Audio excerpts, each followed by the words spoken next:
네, 수요일에만 문을 여는 경제 전문 포장마차죠. 오늘도 상암동에서 상암동 경제포차가 문을 열었습니다. 먼저 2주에 한 번 격주로 나오시는 분입니다. 이베스트 투자증권 윤지호 리서치센터장 모셨습니다. 어서 오세요. 네, 안녕하십니까? 네, 오늘 굉장히 일찍 오셨더라고요. 네, 항상 원래 일찍 네, 옵니다. 그렇습니까? 네, 차분히 앉아서 다시 한번 정리하는 모습 네. 인상적이었고요. 이데일리 안승찬 기자, 네. 네, 무사히 오셨습니까? 차가 막혔습니다. 네, 반갑습니다. 그리고 어제 밤에 TV 켰다가 깜짝 놀랐어요. 이분이 네. 또 나오셨더라고요. 그럼요. 네, 이 네. 목소리 지금. 블록- 방송계로 완전 진출하셔가지고. 요새 저의 시대가 왔습니다. 크립토 세상에 왔어요. 맞습니다. 네, 블록체인 미디어 조인디 고란 기자 어서 오세요. 네, 안녕하세요. 네, PD 수첩에 나와가지고 네. 반가웠어요. 네. 네. 조금 뒤에 3부에서 저희 PD 수첩 박건식 부장이 나올 예정인데요. 가상화폐 관련해서 자세히 들어보도록 하겠습니다. 오늘 이 세 분들과 함께 경제포차 방송 들으시면서 의견을 보내주시면 채택된 분들께 커피 쿠폰 보내드리겠습니다.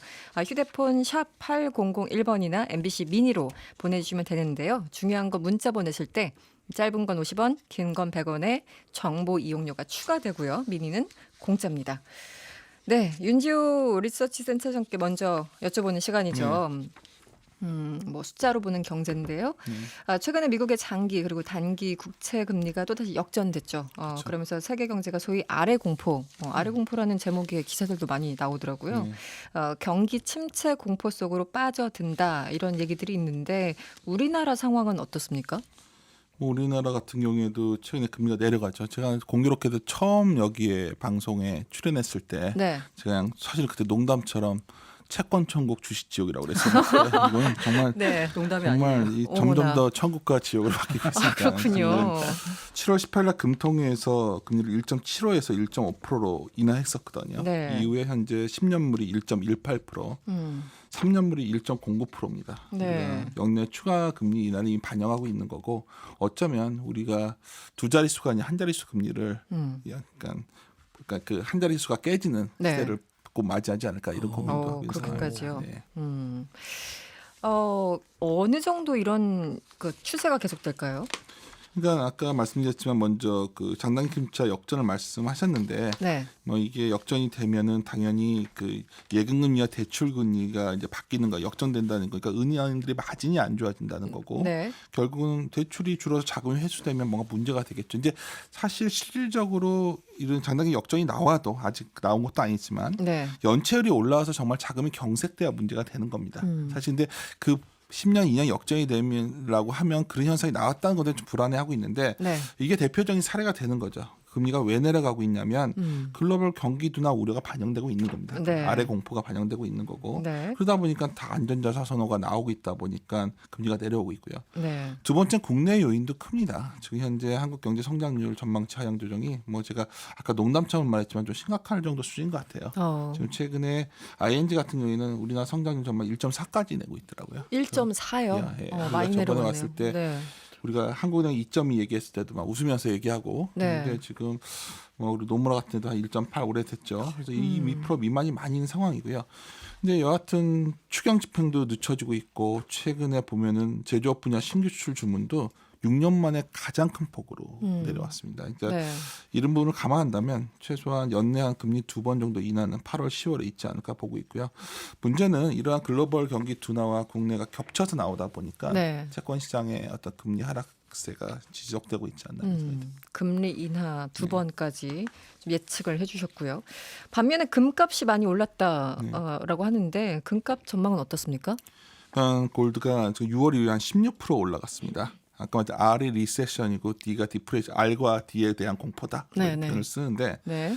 지금 현재 온스당 15,000달러예요. 근데 이제 데이터를 보면은 재밌는 현상이 하나 있습니다. 어떤 거죠? 마이너스 금리 네. 채권 잔액이랑 사실 금가격과는 굉장히 선행과 같이 움직입니다. 그래서 네. 계속 보시면은 마이너스 금리 채권 잔고가 글로벌하게 많이 늘어나고 있거든요. 여기 앞에 고랑 기자님 계시지만은 동시에 비트코인도 엄청 올라오고 있습니다. 그러니까 네네. 결국 이유가 뭐냐 우리가 쉽게 생각해 본다면 결국 국적 표시 통화에 대한 신뢰가 매우 낮아진 거죠.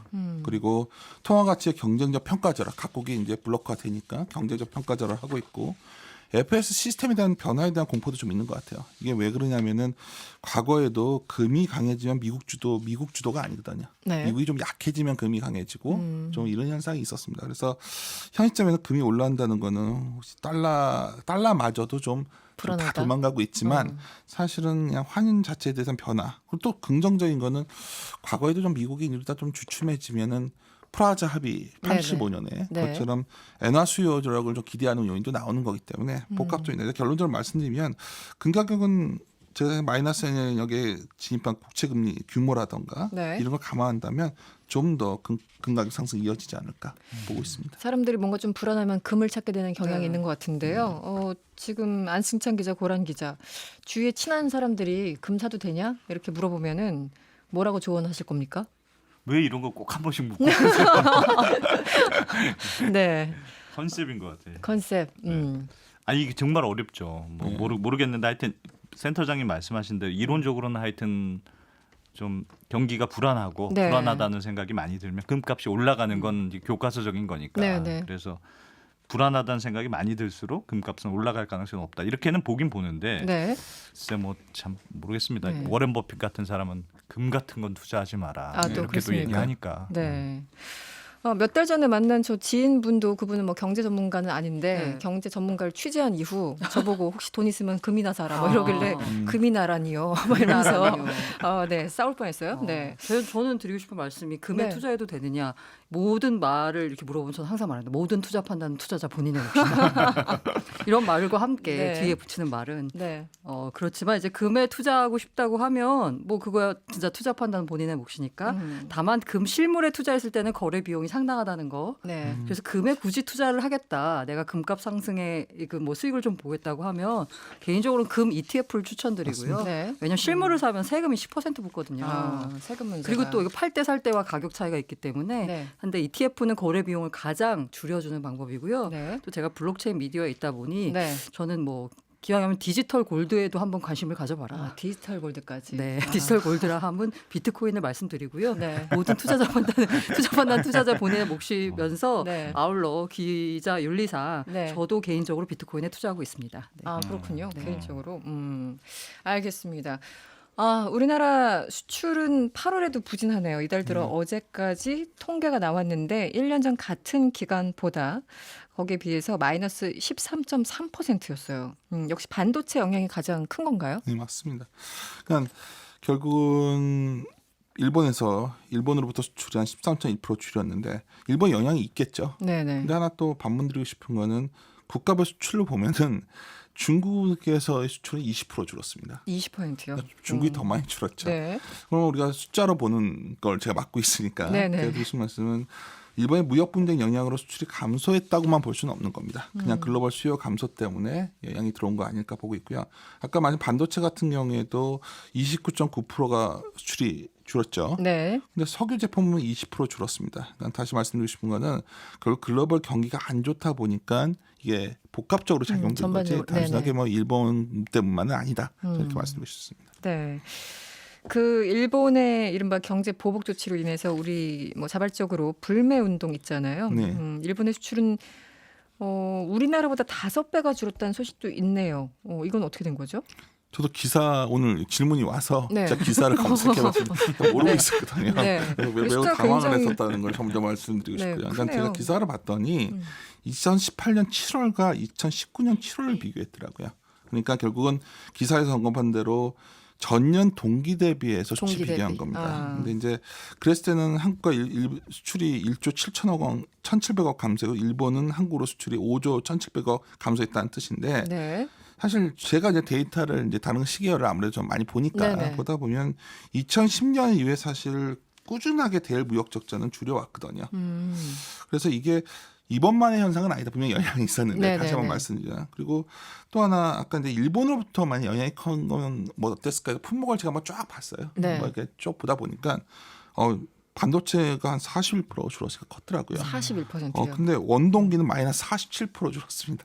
원동기요? 이것도 원동기라는 게 있습니다. 40. 뭐 하역기가 마이너스 39.5%, 네. 금속 가공기가 36.6%. 그러니까 물론 무역 분쟁 영향도 있지만 전반적으로 우리는 글로벌 경기 영향 받으면서 우리나라의 중간재들 이런 것들이 다 약해지고 있는 거 아니겠는가.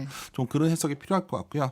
그래서 어떻게 본다면 일본의 영향 플러스 아까 초기에 우리 국내 경기 안 좋은 거 말씀을 드렸던 건데 그 결국은 플러스 결국 우리 일본 영향까지 복합적으로 작용하다 보니까 네. 최근에 우리나라 성장률이 급격하게 약해지는 모습을 반영한 거 아닌가 생각이 듭니다. 어찌됐든 이 5배라는 거는 지난해 7월과 올해 7월 네. 동기 대비 말씀하시는 너무 좋은 거 알았습니다. 저도 이거 어떤 기자님이 정말 이걸 어떻게 발견하셨더라고요. 발견을 하셨네요, 정말.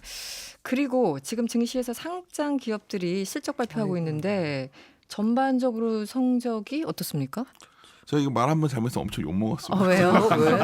안 좋은 걸 안 좋다고 하는데. 아니, 그러니까 안 좋다고 해서.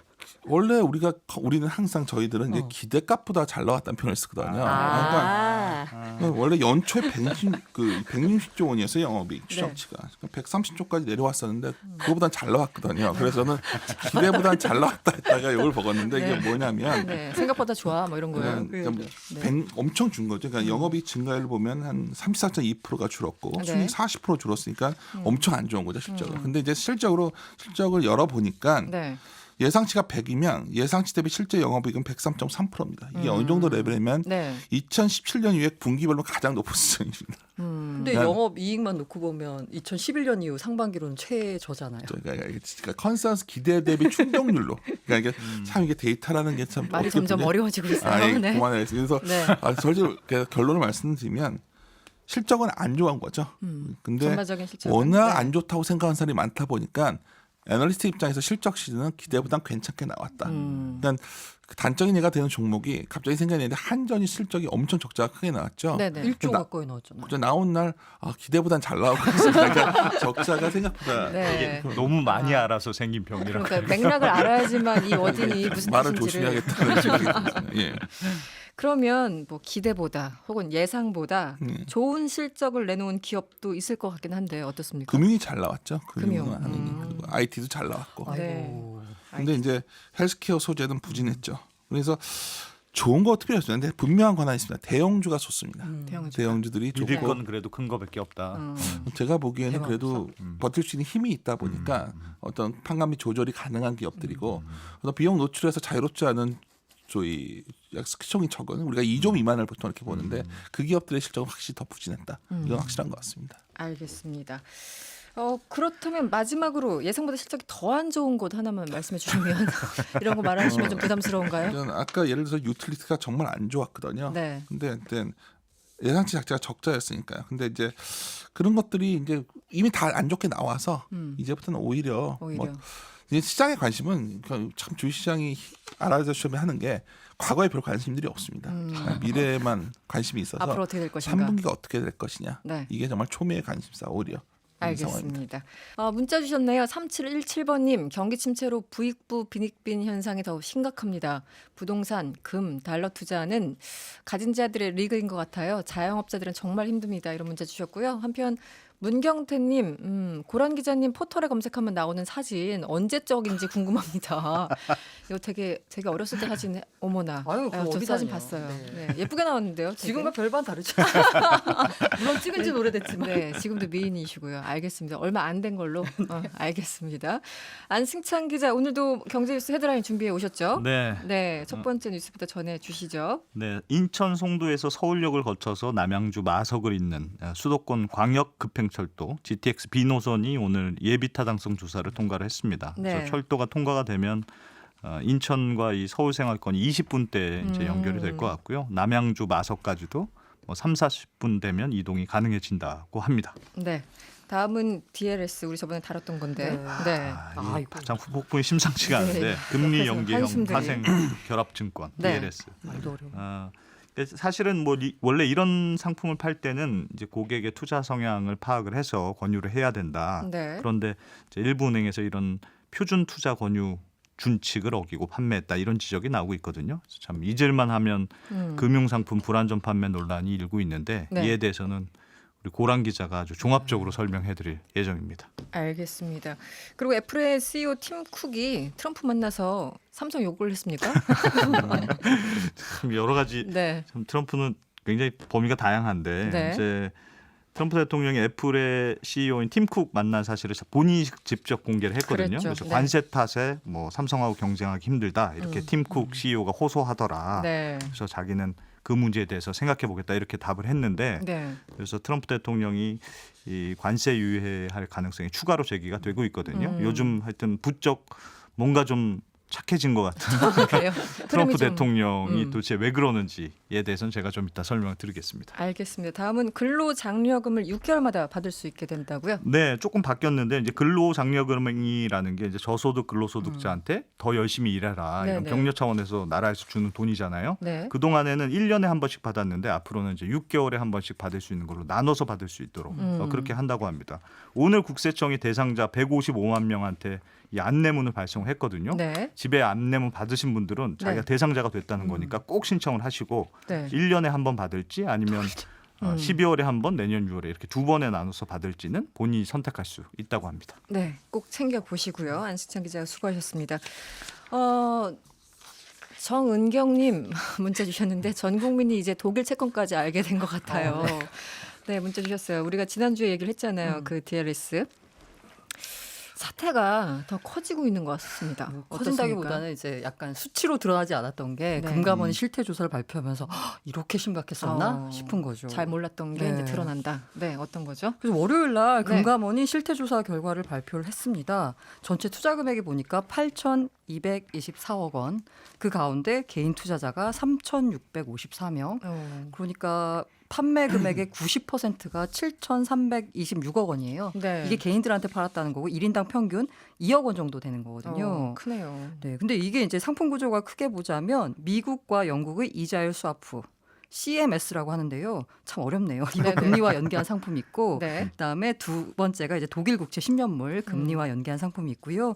그 첫 번째 아까 미국과 영국 CMS 상품 같은 경우에는 한 6천억 정도 팔렸는데 86%가 손실 구간에 들어섰고요. 절반 정도 손실을 봅니다. 네. 독일 국채 같은 경우에는 1,300억 정도 팔렸는데 전체가 다 손실 구간이고요.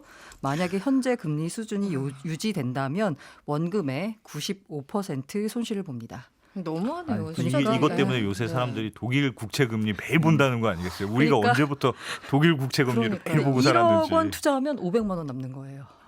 숫자들이 너무 심한데요. 네. 90%, 네. 95%. 그리고 이제 특히나 더 문제가 되는 게요. 보통 이렇게 이제 약간 위험한 상품이다 그러면 사실 뭐 증권사에 오셨지만 센터장님이 증권사들이 사실 고수익을 누리지만 네. 뭐 고위험한 이런 상품 팔잖아요. 네. 근데 여기서 얼마나 팔려나 봤더니 우리은행이 4천억 정도 팔았고요. 하나은행이 3,900억 정도 팔았거든요. 이번에 우리은행하고 하나은행만 집중적으로 이렇게 네, 문제가 된 맞아요. 거죠. 두 개 판매, 두 개 은행이 판 물량이 전체의 80%. 네.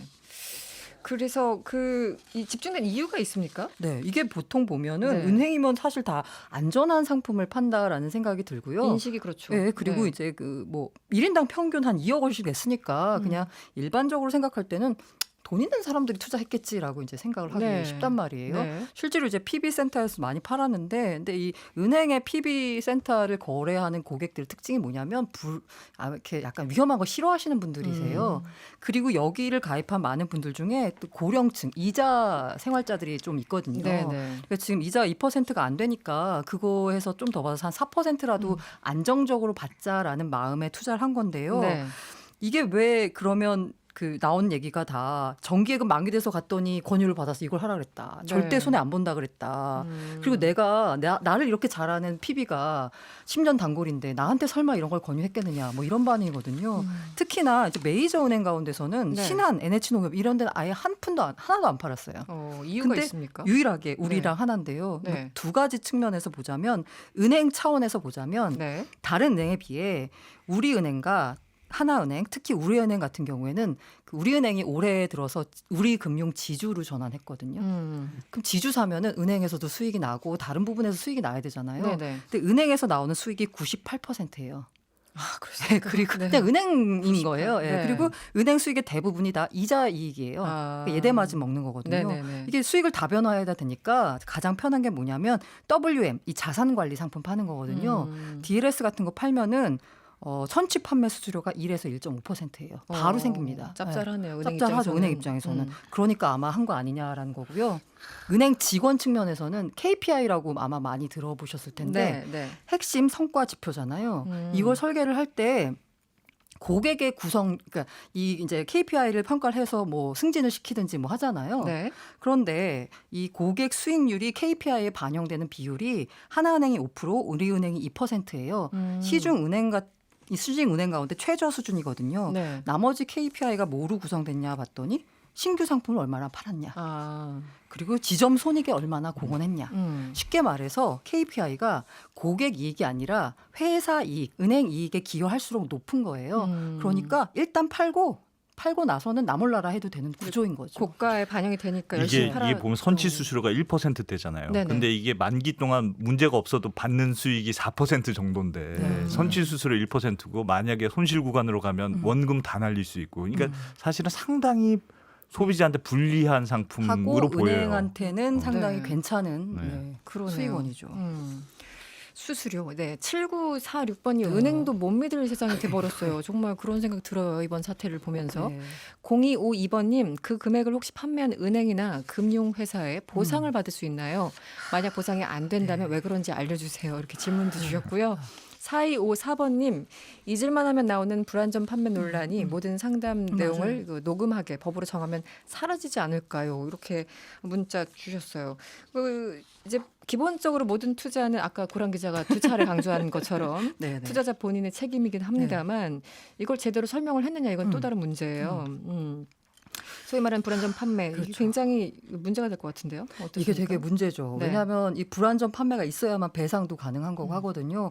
그런데 이게 뭐 그 입증되진 않았는데 이제 기자들이 취재한 바에 따르면 고객들이 다 나는 몰랐다라는 거예요. 대부분이 다 그거예요. 네. 설마 독일이 망하겠어? 라는 얘기를 하면서 네. 절대 손해볼 일 없다. 그다음에 일부 투자자의 경우에는 이게 사실 파생 금융 상품이기 때문에 네. 그 공격 투자형으로 이제 투자 성향이 분류가 돼야 되거든요. 네네. 그럼 투자 전에 투자 성향 조사에 따라서 공격 투자로 나와야 돼요. 그런데 어떤 뭐 이건 봐야 되겠지만 주장에 따르면 나는 투자 성향 설문에 응한 적이 없는데 네. 가서 봤더니 서류에 누가 그걸 사인을 해놨더라. 내 필체가 아닌 뭐 이런 식으로까지 문제 제기를 하는 분이 있어서요. 네. 이렇게 불안전 판매가 입증되면 뭔가 이제 뭐 배상이 되겠죠. 네.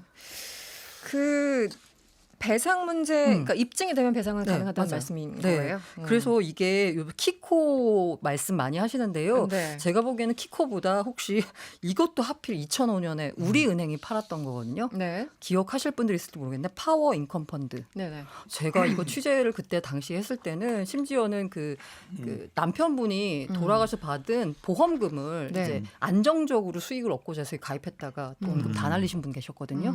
이것도 그때 모기지 회사에다 투자하는 거라서 미국 모기지 회사에 금융위기 터지면서 났거든요. 네. 이 경우에는 당시 투자 금액이 1,700억 원이었어요. 네. 여기서 금감원 분쟁조정위원회가 그 조정 결과를 발표했는데 어떻게 됐냐면 절반을 배상해라. 절반. 네, 하고 났습니다. 이번도 이제 뭐 일단 금감원에서 아마 분쟁조정위원회를 열어서 그걸 이제 조정을 할 텐데요. 현재까지 금감원에 접수된 분쟁조정 신청이 29건이고 불안전 판매가 입증돼야 되는 점이 관건인데요. 네. 제가 한 가지 우려되는 점은 뭐냐면 네. 파워 인컴 펀드 같은 경우에는 사실 공모로 팔았거든요. 네. 그러니까 일반인들도 투자할 수 있었는데 이 경우에는 대부분이 다 사모펀드예요. 사모펀드. 사모펀드 같은 경우에는 투자자의 책임이 어디까지인가 이게 쟁점이거든요. 네. 이 사모펀드 자체가 투자 경험이 많은 자산가를 대상으로 최소 투자액 1억 원 이상 하는 전문 투자형이거든요. 그렇기 때문에 현행법상 이 사모 상품에는 금융회사가 투자자에게 적합하고 적절한 상품을 판매해야 한다는 네. 적합성 및 적절성 원칙을 적용하지 않습니다. 않습니까? 네.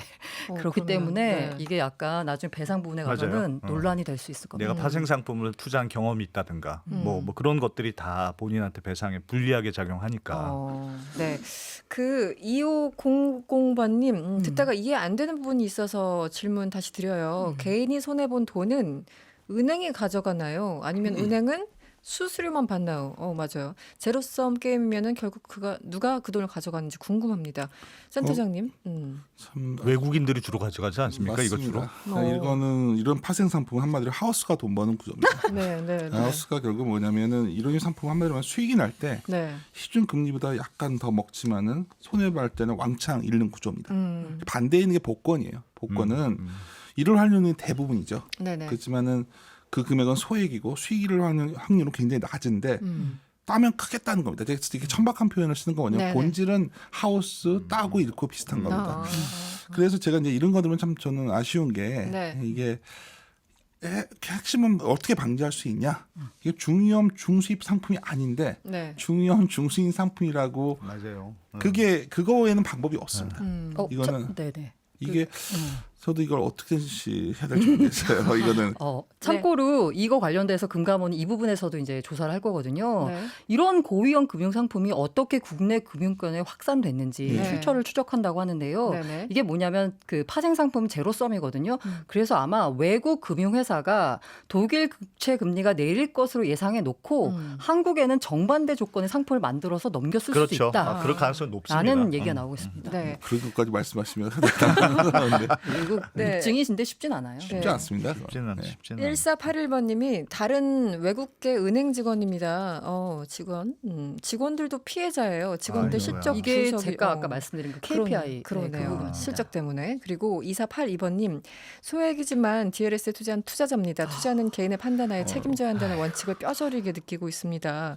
손실 크신 분들 힘내시기 바랍니다. 이렇게 문자 주셨어요. 네, 지금 힙합 음악이 네. 고란 기자를 위해서 나가고 있어요. 네, 조합 더 빛. 독일이 망하겠냐? 1억 넣었다 500 건질라. 팔 때는 이판사판. 손실나면 은행은 나 몰라라.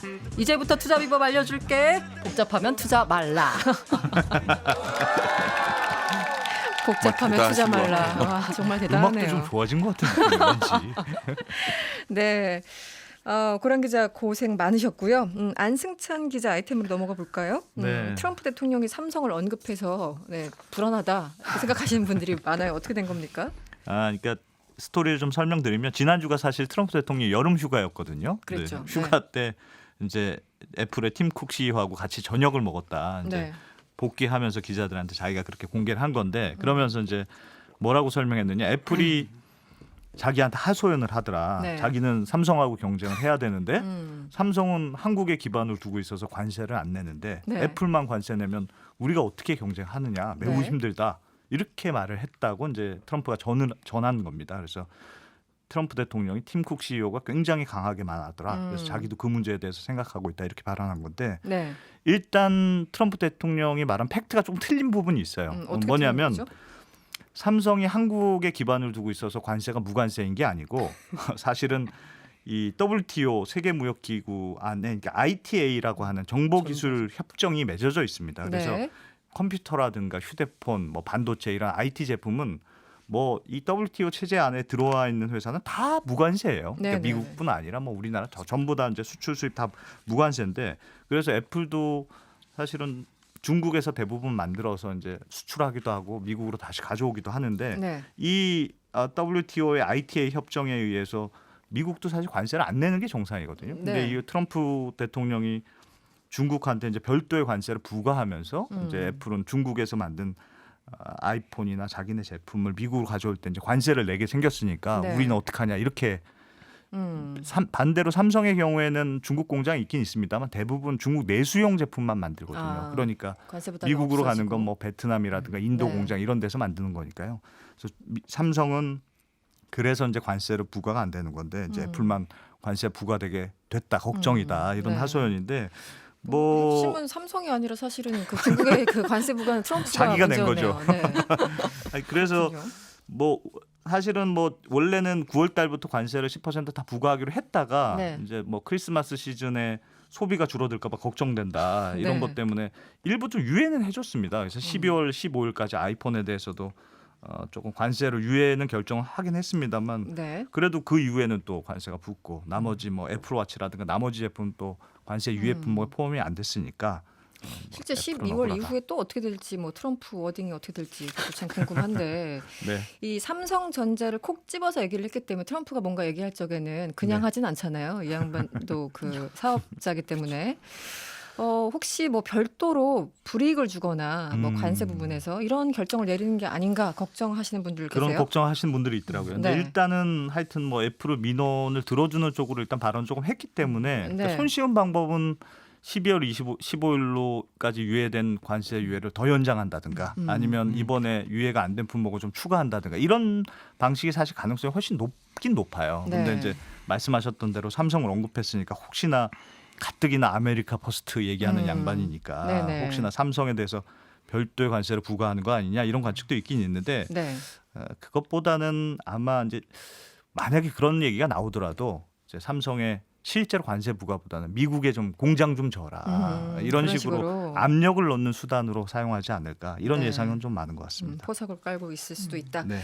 그 트럼프 대통령이 최근에 보면은 아까 말씀하신 것처럼 뭐 중국에 관세 부과하는 거 좀 기간 유예하고 네. 크리스마스라는 좀 엉뚱한 제가 보기에는 그리기도 하고 뭐 화해에 대해서도 규제 조치 추가로 90일간 유예한다 여러 가지 발표 있는데 네.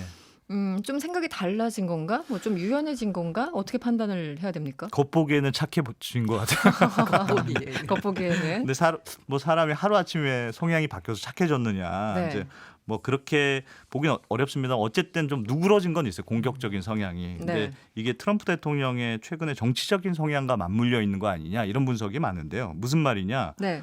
트럼프 대통령이 사실은 뭐 숱한 막말 논란 뭐 여러 가지 구설수에도 불구하고 미국에서 인기가 그래도 있는 이유가 뭐냐면 네. 미국 경제가 좋아서 그렇습니다. 그렇죠. 그러니까 사람들이 먹고 살만 하니까 트럼프가 좀 뭐 말실수도 하고 그래도 뭐 좀 너그럽게 봐주는 그런 편이 있었거든요. 근데 미국하고 중국하고 갈등이 다시 불거지고 특히 네. 요즘 이슈가 되는 이 장단기 금리 역전 현상 뭐 이런 것까지 벌어지면서 앞으로 미국 경제가 침체가 오는 건 아니냐 네. 이런 얘기들이 나오니까 이게 트럼프 대통령의 지지율이 막 지금 떨어지는 그런 추세를 보이고 있거든요. 네. 특히나 지금 결정타가 폭스뉴스에서 발표한 건데 네. 폭스뉴스라는 데가 사실은 대놓고 트럼프를 지지해주는 그런 그렇죠. 친여 성향의 매체 아닙니까?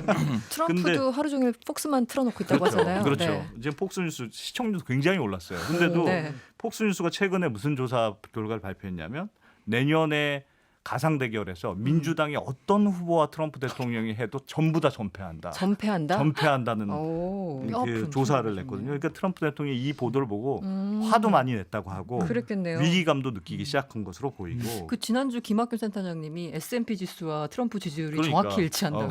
굉장히 신경을 많이 안 그래도 신경을 많이 쓰는 사람인데 네, 네. 이제 자기가 진다고 하니까 상당히 위기감을 느낀 게 아니냐. 예민해졌겠네요. 그래서, 그래서 특히나 생각해 보면 경기 침체라는 말이 왜 나오느냐? 이게 자신이 한 미중 무역 갈등 때문에 그렇거든요. 근데 네. 자기가 또 그렇게 했다고 인정하기는 싫으니까. 네, 그래서 지금 계속 좌파 언론과 민주당이 네. 음해를 벌이고 있다. 이런 식으로 이제 뭐 음모론도 펴면서도 다른 한편에서는 미국 경기를 좀 살리기 위한 여러 가지 정책들을 알겠습니다. 준비하는 거 아니냐 이런 분석들이 나오고 있습니다. 네, 이동건님이 문자 주셨는데요. 트럼프 대통령한테 노트 10 하나 주면 마음 좀 풀리지 않을까요?